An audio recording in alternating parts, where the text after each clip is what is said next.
Good morning students. चलते हैं class 11 subject geography unit 2 lesson 3 अपवाह तंत्र पार्ट 1। इस लेसन से पहले हम आपको बताएंगे कि अपवाह तंत्र होता क्या है। 9th क्लास में आपने ज्योग्राफी के 3rd लेसन में रीड किया होगा कि अपवाह तंत्र होता क्या है। अब हम इसको विस्तार रूप से अध्ययन करेंगे कि अपवाह तंत्र से किस प्रकार की घाटियां बनती हैं, कैसे धरातल का निर्माण होता है और किस प्रकार जल अलग अलग स्थानों पर पहुंचता है। तो सबसे पहले हम जानेंगे कि अपवाह तंत्र होता क्या है। अपवाह तंत्र यानी नदी के बहने का ढंग, यानी जो रिवर है उसका सिस्टम होता है कि वो किस तरीके से बह रही है, उसे ही हम अपवाह तंत्र कहते हैं। अगर सरल शब्दों में हम बात करें तो हिम के पिघलने अथवा वर्षा होने से प्राप्त अतिरिक्त जल नदी नालों सरिताओं और वहिकाओं द्वारा बहाकर ले जाया जाता है। वहिकाएं जमीन में कटे हुए वे घाटी तल होते हैं जिनमें से जलधारा के रूप में बहता है। वाहिकाओं के अवरुद्ध या अस्पष्ट होने पर बाढ़ एक आम बात है। यानी कहने का भाव यह है कि जब पर्वत पिघलते हैं सूर्य ताप से या सूर्य की ऊष्मा में, तो उनका जो जल होता है अगर वो लिमिटेड पोर्शन से बह रहा है तो वो एक पर्टिकुलर वे में बहता है, लेकिन अगर वो अतिरिक्त हो जाए, यानी नदी तो बर्फ तो पिघली ही पिघली, उसके साथ अगर वर्षा भी हो जाए या फिर सूर्य की ऊष्मा अधिक पड़ने लगे तो उससे वो बर्फ वो हिम अधिक पिघलती है और पानी का बहाव वह तेजी से आता है, जिससे उसकी अलग अलग धाराएं निकल जाती हैं और अलग अलग धाराओं से वहिकाओं से अपवाह तंत्र का निर्माण होता है। अपवाह तंत्र निश्चित वहिकाओं के माध्यम से हो रहे जल प्रवाह को अपवाह कहते हैं। यानी अगर निश्चित वहिकाएं हैं, यानी कहने का भाव यह है कि यदि जो उद्गम स्थान से नदी निकली है वो पर्टिकुलर अपने माध्यम से अपने फोर्स के अकॉर्डिंग बह रही है, जितना उसमें जल है उसके अकॉर्डिंग बह रही है, तो उसकी जो धारा एक ही प्रवाह से बहेगी। अगर उसमें जल की मात्रा अधिक हो जाए तो वो अलग अलग वे से बहना शुरू कर देगी और वो जो नदी का बहने का जो ढंग है, रिवर सिस्टम है, उसे ही हम अपवाह तंत्र कहते हैं। आशा है आपको अपवाह तंत्र क्लियर हो गया होगा। इसके बाद होता है नदियों की दिशा में ढाल का महत्व। कहने का भाव यह है कि जो अपवाह तंत्र है, यानी जो नदी का बहने का ढंग है, वो किन कारणों से होता है। एक तो होता है नदी की दिशा में ढाल का महत्व, यानी जिस दिशा में ढाल होगा उस दिशा में नदी बहेगी। और एक होता है जल संग्रह। जल संग्रह क्या होता है कि जब नदी की दिशा का ढाल है और वहां पे जल प्रवाह अधिक है तो वो अलग अलग भागों में बटेगा और जो धरातलीय भाग उस जल को दो भागों में बांटता है उसे हम कहते हैं जल संग्रह। Is that clear? सरल शब्दों में हम कहेंगे कि नदियों की दिशा में ढाल का महत्व। नदियों की दिशा भूमि के ढाल द्वारा तय होती है। ढाल एक स्थायी तत्व होने के कारण नदियां सदैव एक ही दिशा में बहती हैं। वह संपूर्ण क्षेत्र जिस पर पृष्ठीय जल के निकास मार्ग एक ही दिशा में हो अपवाह द्रोणी कहलाती है। द्रोणी का अर्थ आप समझ गए होंगे कि जो नदी का बहाव है, यानी ढाल है, और जो उसकी रुकावट है, यानी मान लीजिए ये और इसमें आपकी नदी बह रही है, तो ये आपकी क्या है, अपवाह द्रोणी, यानी जो नदी को बहने में सहायता प्रदान करती है। जहां से मृदा हल्की होती है वहां यानी अवसाद जो होते हैं वो नदी के साथ बह जाते हैं, और साइड में जो परतें होती हैं उसे हम अपवाह द्रोणी कहते हैं। जैसे संपूर्ण क्षेत्र जिस पर पृष्ठीय जल के निकास मार्ग एक ही दिशा में हो अपवाह द्रोणी कहलाते हैं। इसके बाद आता है जल समर। दो अपवाह बेसिनों के बीच ऊपर उठे भूभाग को जल विभाजक अथवा जल समर कहा जाता है।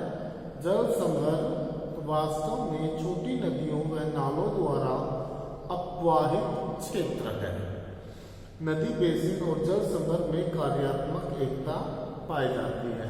कहने का भाव यह है कि जो नदी बेसिन क्या होता है, जिस प्रकार नदी अलग अलग भागों में बटी है और ये एक पर्टिकुलर एक विशेष क्षेत्र को अपना जल मुहैया करवा रही है, यानी सिंचाई के लिए या पीने के लिए एक विशेष क्षेत्र को अपना जल अलग अलग धाराओं में विभाजित होकर पहुंचा रही है, तो ये नदी का क्या बनेगा, बेसिन। कि भाई एक पर्टिकुलर क्षेत्र है उसको अपना जल पहुंचाया जा रहा है, तो ये है हमारा बेसिन। इसके बाद आता है आपका भारतीय अपवाह तंत्र का, ये आपको जल समर क्लियर हो गया होगा, ढाल क्लियर हो गया होगा। ढाल के अकॉर्डिंग अपवाह द्रोणी का निर्माण होता है, और इन द्रोणी के आगे कोई रुकावट आ जाए तो ये अलग अलग भागों में बट जाता है, और जो ये बटनी है और जो रुकावट होती है, इस रुकावट को ही जल समर यानी जल को दो भागों में बांटना, यानी जल का प्रवाह अधिक था तो इसको दो भागों में बांट दिया गया, और दो भागों में बंटने की इसी प्रक्रिया को जल समर कहा जाता है। इसके बाद होता है भारतीय अपवाह तंत्र का वर्गीकरण।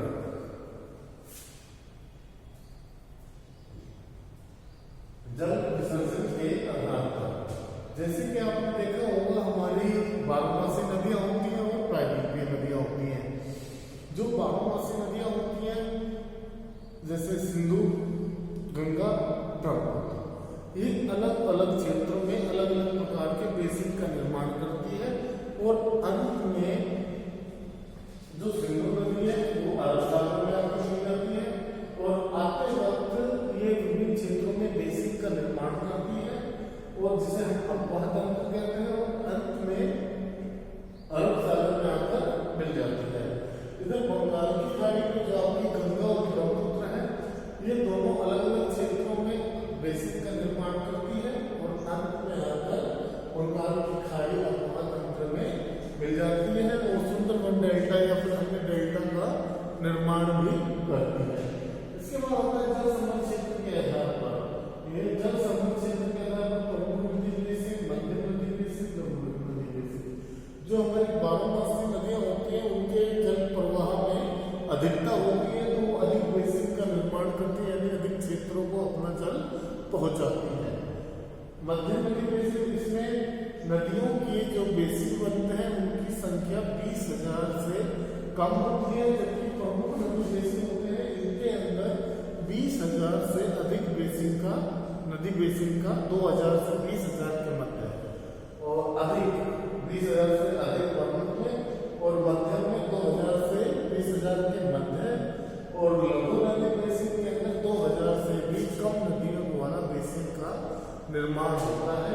इसी को हम जल समर क्षेत्र के आधार पर 3 भागों में बांटा गया है, प्रमुख, मध्यम और लघु। इसके बाद आता है उद्गम के प्रकार। हिमालयी अपवाह, प्रायद्वीपीय अपवाह।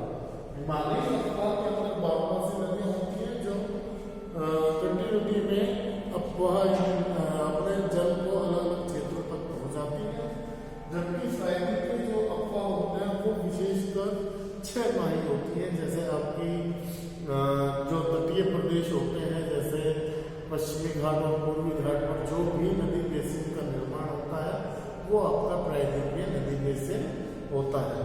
इसको विस्तार से हम अध्ययन करेंगे। जल विसर्जन के आधार पर समुद्र में किए गए जल विसर्जन के आधार पर भारत के अपवाह तंत्रों को 2 समूहों में बांटा जा सकता है। अरब सागर का अपवाह तंत्र, बंगाल की खाड़ी का अफवाह तंत्र।